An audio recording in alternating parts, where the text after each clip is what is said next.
Reinaldo Azevedo, o PT viralizou uma frase que os procuradores não disseram, mas a imprensa também deixou de esclarecer as coisas. É isso mesmo? É isso mesmo, vamos ver. Petistas são especialistas em distorcer a realidade, é a sua primeira natureza, ou eles não seriam eles. Conseguiram, por exemplo, viralizar uma frase que não foi dita por ninguém na entrevista show dos procuradores.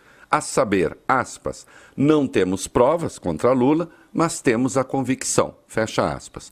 O próprio ex-presidente, no seu stand-up de oposição ao de Dallagnol, a repetiu, reproduzindo uma das barbaridades escritas por um blogueiro sujo.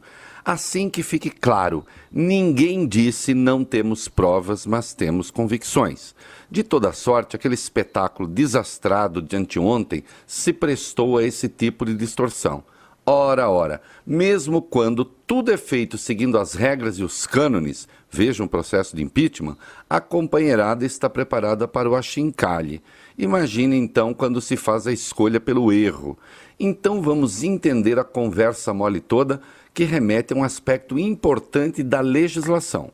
Deltan Dallagnol disse o seguinte sobre Lula ser o chefe do esquema criminoso. Presta atenção, aspas. Provas são pedaços da realidade que geram convicção sobre um determinado fato ou hipótese. Todas essas informações e todas essas provas, analisadas como num quebra-cabeça, permitem formar seguramente a figura de Lula no comando do esquema criminoso identificado na Lava Jato. Muito bem.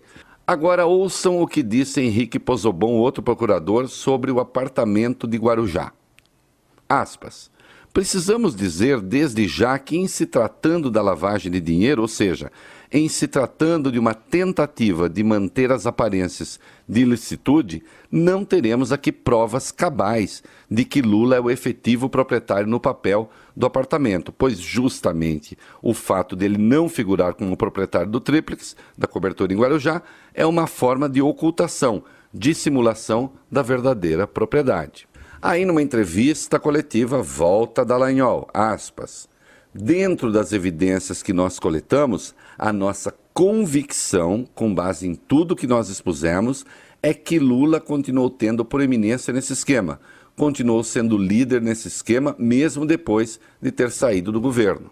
E depois Dallagnol continuou, aspas, mas nós precisamos lembrar que as investigações continuam.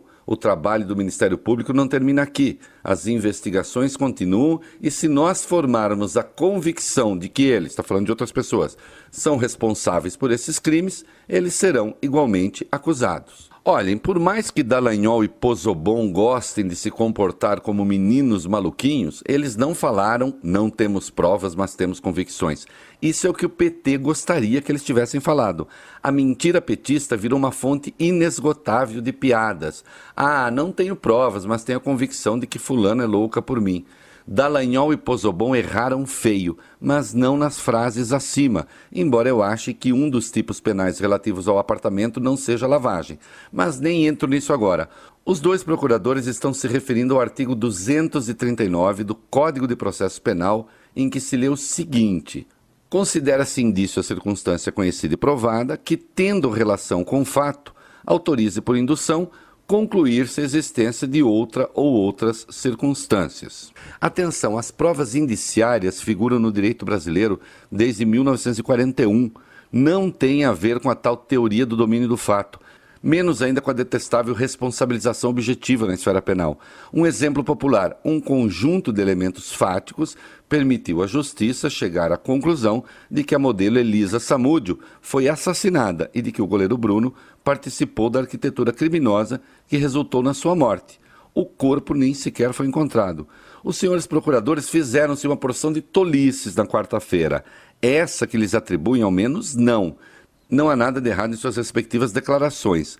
O erro está no show em usar uma acusação não consubstanciada num tipo penal para demonstrar o cometimento dos outros crimes. Reinaldo Azevedo para a Rede Jovem Pan.